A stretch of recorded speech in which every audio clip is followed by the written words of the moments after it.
6 for 3,000 points. The letters of the alphabet, the alphabet we're used to, with the exception of Q and X, are engraved in random order on the 24 faces of 4 wooden cubes.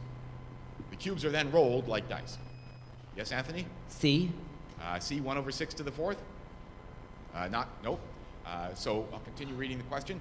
What is the probability that the letters showing on the top faces of the cubes can be arranged to spell the word math?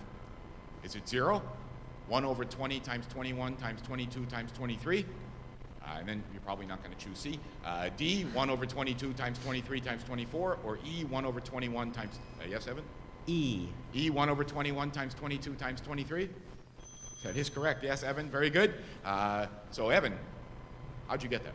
Well, you don't have to distinguish between choosing the letters on the dice and actually rolling the dice, because the sum result of that is that you're choosing 4 letters at random from those 24.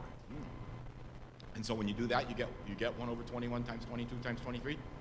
Well, it's 1 over 24 choose 4. So that when you do 24 times 23 times 22 times 21 divided by 4 factorial, the 24s cancel. All right, and that's what you get. All right, and so that's a good explanation and a very quick analysis to get right to the heart of it, you might say. And so we have 90 seconds now of meditation. No, so we'll see what the score is now. There's still 2 questions left. Evan has 12,000 and Anthony has 2,000. So I think the next, so here we go. For question 7 for 5,000 points. In the diagram below, the radius of the largest circle is R, and then its center is C.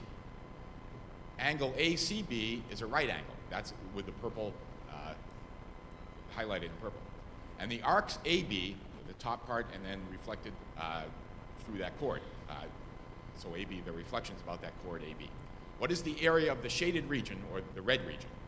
Is it 1/2 R squared, 1/4 times pi R squared, 1/2 times pi R squared, or pi over 2 minus 1, that quantity, times R squared? Can everyone see the lines in the diagram and the arcs? Okay? All right, it's worth 5,000 points, and you'll have 3 minutes. Yes, Anthony? D. dr squared? That's correct. Yes, it is. Oof. Nice going. Tell us how you got it. Huh? Tell us how you got that.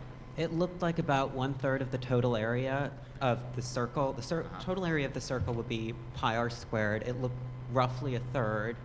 And I figured it's probably something tricky where the pi's cancel out because we have circles subtracted from circles.